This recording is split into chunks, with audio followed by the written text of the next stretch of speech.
राजस्थान स्थित भानगढ़ के किले को पूरे भारत में नहीं बल्कि पूरे एशिया में सबसे डरावनी जगहों में से एक माना जाता है। इस किले को देखने आने वाले पर्यटक और स्थानीय लोग की माने तो यहाँ आज भी एक अलग तरीके का डर और बेचैनी का अनुभव करते हैं। उत्तर भारत में यह एक बेहद ही खूबसूरत पर्यटन स्थलों में से एक है। हालांकि ये बेहद डरावनी जगह है, लेकिन किले के प्राकृतिक झरने और जल पर्याप्त उद्यान, हवेलियां और बरगद के पेड़ इस किले की गरिमा को और अधिक बढ़ाते हैं। साथ ही भगवान सोमेश्वर, गोपीनाथ, मंगला देवी और केशव राय के मंदिर धर्म की दृष्टि से भी अधिक इसे महत्वपूर्ण बनाते हैं।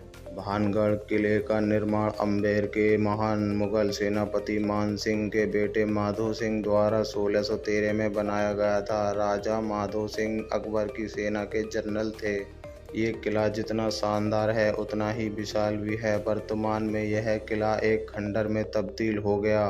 भले ही भानगढ़ भूतहा जगह होने के कारण लोगों के बीच ज़्यादा लोकप्रिय है, लेकिन इस किले की भावनाओं को आज भी देखा जा सकता है। यूं तो भानगढ़ किले भूतहा होने के कारण कई कहानियां प्रचलित हैं। उन्हीं कहानियों में से एक कहानी है कि यहाँ एक तपस्वी बाबा बालानाथ और राजा अजाब सिंह के बीच किसी बात को लेकर समझौता हुआ था, जिसे बाद में राजा ने नहीं माना और बाबा ने उसे श्राप दे दिया कि इस किले में कोई भी जीवित नहीं रहेगा और यहाँ जो आएगा वो मर जाएगा। तब से लेकर आज तक यह किला यूं ही वीरान पड़ा है और आज भी इसमें भूत हैं। लोगों का मानना है कि यही कारण है कि इस किले के निर्माण के बाद ही इसे छोड़ दिया गया था और शहर में प्रेतवधित होने की वजह से यह सुनसान हो गया। बाबा बालूनाथ की समाधि आज भी यहाँ है। भानगढ़ में रात के समय किसी को भी अंदर जाने की अनुमति नहीं है। पर्यटक को यह जगह शाम 6 बजे से पहले छोड़ देने के आदेश हैं। एएसआई ने सख्त हिदायत दे रखी है कि सूर्यास्त के बाद इस जगह और इस इलाके में कोई भी व्यक्ति ना रुके। यहाँ तक कि यह भी कहा जाता है कि इस किले में सूर्यास्त के बाद जो भी गया वो फिर से कभी वापस नहीं आया।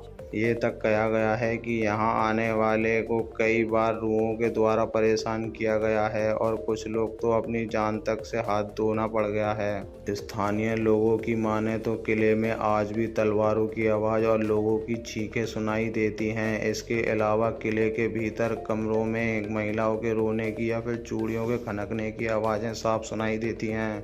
किले के पीछे हिस्से में एक छोटा सा दरवाज़ा है जिसके पास बहुत अंधेरा रहता है। कई बार वहाँ किसी के बात करने की आवाज़ या एक विशेष प्रकार की गंध को भी लोगों ने महसूस किया है। हाल ही में इंटरनेट पर एनआईटी कुरुक्षेत्र में पढ़ने वाले लड़कों ने अपना भानगढ़ का वाकया शेयर किया है। उन्होंने लिखते हुए कहा है कि हमने सुन रखा है कि भानगढ़ भूतहा सा है, पर हमने उसे कुछ खास वैसा नहीं पाया। इन्होंने अपने एक्सपीरियंस में बताया कि जब हमने राह चलते लोगों से कहा कि हम भानगढ़ जा रहे हैं तो उन्होंने हमें घर लौट जाने की सलाह देकर सुबह आने को कहा, लेकिन हम भी हटी पर थे। हम लोग दीवार फांद के रात को 2 बजे अंदर पहुंचे। हालांकि हमें डर तो लग रहा था, लेकिन सोचा जब आए हैं तो घूम कर ही जाएंगे। किले के अंदर ऐसा लग रहा था कि मानो पूरा शहर बसा हुआ हो। मोबाइल की टॉर्च की रोशनी में हम आगे बढ़ते रहे और किले के अंदर घुसते गए।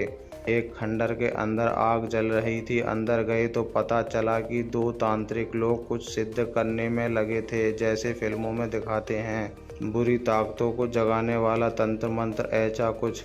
ये 5 लोग आए थे और 5 ही वापस जाना चाहते थे, इसलिए बिना उनका ध्यान भंग किए अपनी सांसें रोक के यह उस जगह से बाहर निकल आए। इन छात्रों के हिसाब से इन्हें महल में कोई भूत तो नहीं दिखा, लेकिन वहाँ के माहौल में कुछ है अलग। मतलब ऐसा लगता है जैसे कोई रोक रहा हो अंदर जाने से, नेगेटिव सी और कुछ वहाँ। इतना ही नहीं, इन छात्रों ने सभी ने किले के अंदर पूरी रात बिताई थी। हम आपसे बस इतना ही कहेंगे कि आप अगर यहाँ आ रहे हैं तो मगर एक बात का ध्यान रखिए, यहाँ आने के बाद शाम से पहले ही वापस निकल जाइए, क्योंकि बुरा वक्त बताकर नहीं आता। भले ही आज इस किले को भूतिया और वीरान कहा जाता है, लेकिन अगर यहाँ आने वाले इसकी वास्तुकला को गौर से देखेंगे तो उन्हें एहसास होगा कि इसकी खूबसूरती बेमिसाल है और यहाँ किसी का भी कोई मन मोह सकती है। तो दोस्तों आज की वीडियो में इतना ही। वीडियो पसंद आई हो तो यार शेयर करें, लाइक करें।